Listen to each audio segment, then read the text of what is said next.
war is coming. Or should I say, it's already here. I was sleeping, getting some rest just in case an emergency happened. Then Zenith woke me up. He says, "It's time, Drift. We are ready. Grab your stuff."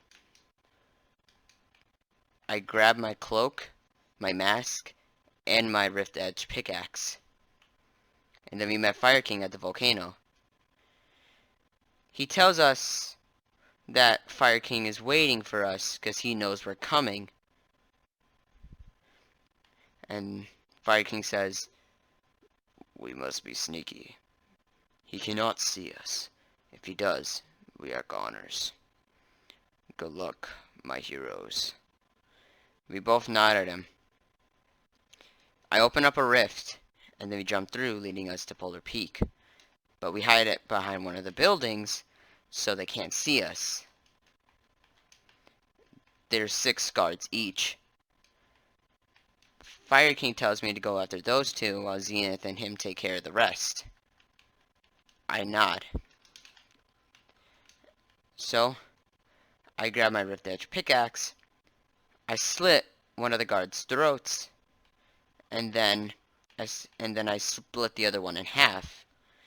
Zenith stabbed the other 2 with his claws while Fire King burned the rest. Look up at the roof to see Ice King. He was just standing there. And then he said, "You fools. You think I didn't come prepared?" He summons more guards. But this time, it was like a whole army. Luckily, we can survive due to our powers. There was a lot of blood.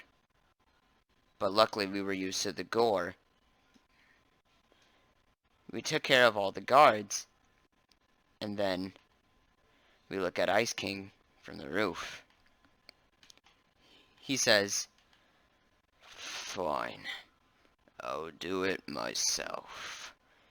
He jumps down from the building, not taking any fall damage, and pulls out a huge blade, or known as the Affinity Blade, a weapon that was vaulted for being too OP. We looked at him. I grabbed out my Rift pickaxe ready to fight, while Zenith and Fire King stood next to me. Then he said, "Did you really think I was coming alone?" We were all confused of what he meant. And then he summoned 2 more people to assist him in the war. The first guy he summoned was a shadow. He was wearing a red cloak. I swear I saw him before, but I didn't mind it because we had more important things to worry about. The second person he summoned was a girl, the Ice Queen. His wife or his partner, I don't know who she was, but she was helping him. And then he yells, "Attack!" They come straight at us, but we are ready to fight. Fire King took on Ice Queen, while Zenith fought the cloaked shadow guy. I was fighting the Ice King. And let me just tell you, he was a heavy hitter. He wouldn't fall every time I swiped him with the Rift Edge pickaxe. He would always get me down, and when I tried to get back up, I would still get down. And then, he took matters into his own hands. He stabbed me with the Infinity Blade, and I fall to the floor.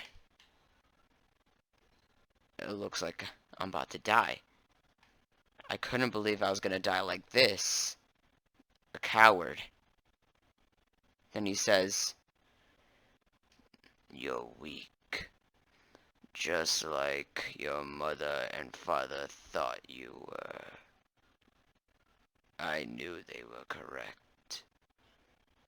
My eyes glue red. I got back up. My wound here healed. And then I grabbed out my pickaxe, saying, "They are wrong. I am not weak. Look at your partners. Look at the world. Look what you're doing to it. You're only doing this because you're weak." He tried to strike me with the infinity blade, but I was able to dodge it. And then I took out my pickaxe and stabbed him in the ribs. I took it out and then stabbed him on the side of his neck. I knew he didn't want to fight anymore, but I get him to the ground, and then I just repeatedly stab him over and over again with my ripped edge pickaxe. He wasn't dead yet, but I knew a way to finish him. I opened up a rift, but it was all red. I grab him and say, "Tell all the souls that you murdered. Tell them we said hello." I threw him in. He doesn't know where I threw him, but I threw him into the dark world, where all the souls that were poorly killed by the Ice King can be tortured if they were bad. And now Ice King will be tortured down there with them, never to be seen again. Never to hurt a poor soul ever again. It looks like Fire King and Zenith were busy too, because they both had the Cloak Shadow and Ice Queen in their arms, and both threw them into the rift, sending them to the dark world as well. We all shake hands, and then Fire King says to both of us, "You two are heroes. I knew you guys were the chosen ones, but I'm afraid you must go back home." I accepted that I had to go back. I open up a rift to get back home. I'm about to walk in, but then Zenith grabbed my hand, and then he told me that he was gonna stay because he wants to stay Zenith, and he wants to help other people. I let him, because I knew he can become a hero here. So, we said our final goodbyes, and then I walked through that rift. And then, I was home again. I was on my bed, where I last was before I was teleported to the Fortnite world. I look around, and I knew I was in my room.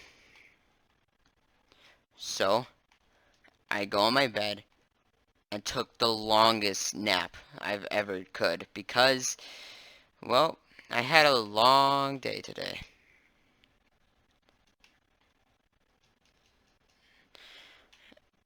It's been 2 weeks, and I'm still playing Fortnite, even though I've been through a lot with the Ice King and the Fire King and being the hero and all, but it doesn't matter, because now he's gone and can't harm anyone else.